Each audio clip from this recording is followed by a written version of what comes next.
दोस्तों इस वीडियो में हम जानेंगे कि टीका को लेकर के ऑफिशियल तरीके से बहुत सारे डॉक्टर्स और साइंटिस्ट ने क्या बताया है इस टीका के साइड इफेक्ट के बारे में। इसके अलावा हम जानेंगे कि आखिरकार राधे मूवी को लेकर क्यों मचा देश में बवाल, और हम जानेंगे कि इस महामारी के पीछे आखिर मोदी जी खेल रहे हैं कौन सा खेल। साथ ही साथ हम जानेंगे कि कैसा देखा खैरेश्वर घाट पर मौत का मंजर। और सबसे अहम और सकारात्मक आपको खबर बताएंगे इसमें कि किस तरह से डॉक्टर BRC सर के प्रोटोकॉल ने एक बहुत ही गंभीर, जिसको सभी अस्पतालों ने नकार दिया था कि अब ये नहीं बचेगा, लेकिन डॉक्टर BRC सर के प्रोटोकॉल ने किस तरह से बचा ली उसकी जान। तो चलिए सभी खबरें जानने के लिए बने रहिए हमारे साथ।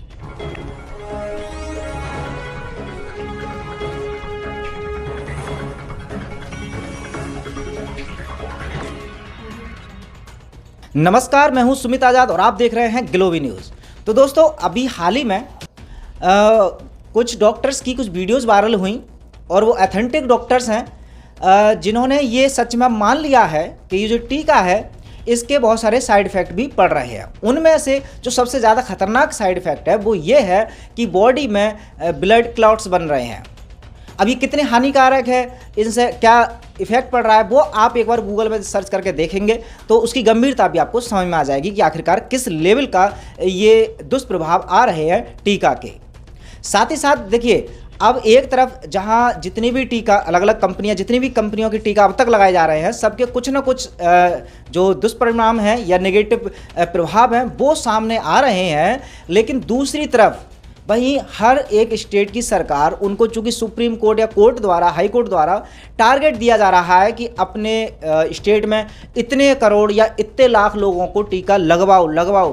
तो अब ऐसे में इन साइड इफ़ेक्ट को बिल्कुल इग्नोर करके हर भारत देश की हर एक स्टेट ज़बरदस्ती हर एक इंसान को टीका लगवाना चाहती है और उसके लिए बहुत सारे नियम और आदेश ला भी रही है। चाहे वो उत्तर प्रदेश की बात कर ले, चाहे वो दिल्ली की बात कर ले। अभी हाल ही में आपने उत्तर प्रदेश के बारे में सुना कि उत्तर प्रदेश में अब टीका लगवाने के लिए आपको आधार कार्ड की भी आवश्यकता नहीं है, आप सीधे टीका सेंटर पर जा सकते हैं और टीकाकरण करवा सकते हैं। तो जाहिर सी बात है कि यहाँ पर सवाल जरूर खड़ा हो जाता है कि एक तरफ जहाँ टीका देने पर जोर दिया जा रहा है, वहीं टीका के जो साइड इफेक्ट हैं या दुष्परिणाम हैं, आखिरकार उनको सामने क्यों नहीं लाया जा रहा है, जनता को क्यों नहीं बताया जा रहा है, और अगर आ भी रहे हैं तो इन पर काम क्यों नहीं हो रहा है। क्या सच में ये टीका, जिसके भी बहुत सारे साइंटिस्ट बता चुके हैं कि इसके दुष्परिणाम आ रहे हैं, तो क्या ये आपके या हमारे लिए सुरक्षित है?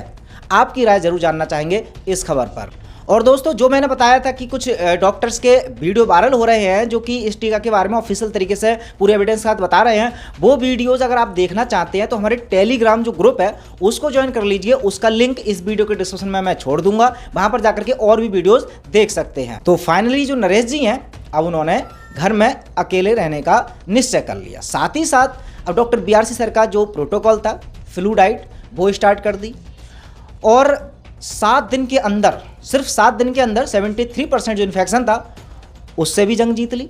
हिम्मत उन्होंने हारी नहीं और आज वो स्वस्थ हैं। स्वस्थ होने के बाद ही उन्होंने अपना अनुभव साझा किया था और ये खबर प्रकाशित भी हुई थी, आप ये देख सकते हैं साइड में। जैसा कि आप जानते हैं कि सलमान खान की फिल्म राधे रिलीज हो चुकी है। ईद पर आई यह फिल्म जबरदस्त सुर्खियों में है।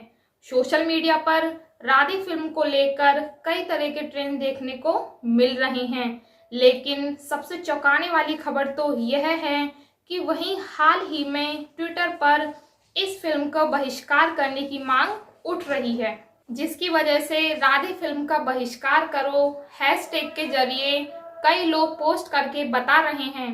दरअसल सलमान खान की फिल्म राधे की रिलीज के बाद जहां एक तरफ सोशल मीडिया पर उनके फैंस एक्साइटमेंट करते नजर आ रहे हैं, वहीं दूसरी तरफ इस फिल्म के बहिष्कार के लिए भी मांगे उठ रही हैं। इस हैशटैग के साथ किए गए पोस्ट को देखें तो कोई यूजर अभिनेता सुशांत सिंह राजपूत केस के बाद बॉलीवुड पर नाराज दिख रहा है, तो किसी को सलमान खान की ये मूवी पसंद नहीं आई है। लोगों के ऐसे ताबड़तोड़ पोस्ट की वजह से राधे फिल्म का बहिष्कार करो ये हैशटैग ट्विटर की ट्रेंडिंग लिस्ट में नजर आया है। तो कमेंट बॉक्स में आप भी अपनी राय दे सकते हैं कि क्या राधे मूवी का बहिष्कार होना चाहिए या फिर नहीं। आइए जानते हैं कि क्या है मोदी सरकार का सेंट्रल विस्टा प्रोजेक्ट। तो मैं आपको बता दूं कि सेंट्रल विस्टा प्रोजेक्ट मोदी सरकार का 20,000 करोड़ का महत्वाकांक्षी प्रोजेक्ट है, जिसके तहत त्रिकोण की आकृति का संसद भवन बनाया जाएगा और उस संसद भवन में 900 से 1200 सांसदों के बैठने की व्यवस्था होगी। और इसी के साथ साथ राष्ट्रपति भवन से लेकर इंडिया गेट तक का पूरा नज़ारा बदल जाएगा। और साथ ही साथ इस प्रोजेक्ट के तहत प्रधानमंत्री आवास भी बनना है। सेंट्रल विस्टा प्रोजेक्ट की कंस्ट्रक्शन साइट पर एक टेंट में रह रहे हैं 8 से 10 वर्कर्स, और वो भी एक साथ, और वो भी ऐसे वक्त में जहां संक्रमण दिल्ली में इतनी तेज़ी से फैल रहा है। सरकार का वहीं दूसरी तरफ ये कहना है कि उन्होंने हाई कोर्ट में ये दाखिल करा दिया है कि संक्रमण के नियमों का पूरी तरह पालन किया जा रहा है। तो आप खुद सोचिए कि जहां पर एक साथ टेंट में 8 से 10 मजदूर रह रहे हैं, वहां पर संक्रमण के नियमों का पूरी तरह पालन किया जा रहा है या नहीं। वहीं दूसरी ओर इतना बड़ा प्रोजेक्ट है और वहां पर रिपोर्टिंग करने की किसी को भी अनुमति नहीं है, वहां पर रिपोर्टर बिल्कुल भी नहीं जा सकते।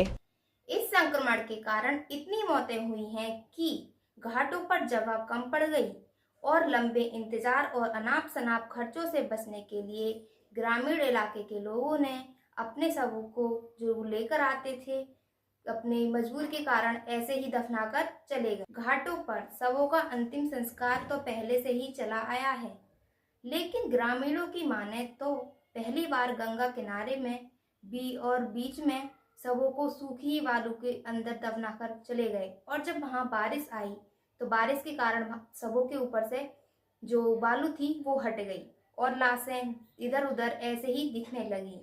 और फिर वहाँ पर जिधर भी नज़र उठाकर देखी गई, लगभग 300 मीटर के दायरे तक सिर्फ लाशों का ही मंजर नजर आ रहा था। तो चलिए आइए बात करते हैं डॉक्टर BRC से संबंधित जो एक खबर है। ये खबर है एक व्यक्ति की जिनका नाम है नरेश नैन। अब ये एक गांव में रहते हैं, इस गांव का भी नाम है कन्नड़ी।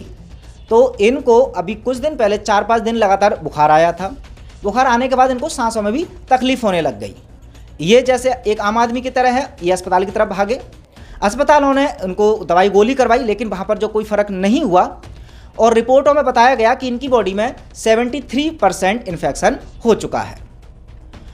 अब वो इस अस्पताल से उस अस्पताल, उससे इस अस्पताल, और एक्चुअल में हो ये रहा है कि जब भी कोई मरीज़ तकलीफ में आ रहा है तो अस्पताल वाले कोई भी हाथ रखने को मतलब कोशिश ही नहीं करता, और दूसरी बात वो चाह भी नहीं रहे हैं। तो ऐसे में नरेश जी भी परेशान थे, तो ले दे करके जितने भी आसपास के अस्पताल थे उन्होंने ट्राई कर लिए। अब उन्होंने कह दिया कि भाई साहब अब इनकी हालत हो रही है ज़्यादा ख़राब, अब इनको बहुत बड़े हॉस्पिटल की ज़रूरत है, बड़े अस्पताल में ले जाइए, हम इनका इलाज नहीं कर सकते। रेफ़र कर दिया सबने। अब उनको पता चला या किसी मित्र ने सजेस्ट किया या जिस भी तरीके से उनको पता चला डॉक्टर BRC सर के प्रोटोकॉल के बारे में। तो पहली बात तो उनके पास कोई रास्ता ही नहीं था, क्योंकि भाई बड़े अस्पताल का मतलब वहाँ पे कोई बेड वगैरह की व्यवस्था ही नहीं हो रही है। तो दोस्तों इस खबर से हमें एक सीख तो ज़रूर मिलती है कि यदि आप किसी भी तरह से तकलीफ में अगर आ रहे हैं तो घबराने की आवश्यकता तो है ही नहीं। लेकिन अस्पतालों का जो बुरा हाल हो रहा है, तो मैं भी या फिर इस कहानी से भी सीखा जा सकता है कि हम अस्पताल की बजाय अगर एक अच्छे प्रोटोकॉल को अपने घर में ही रह करके करा जाए तो हमारी जान बच सकती है।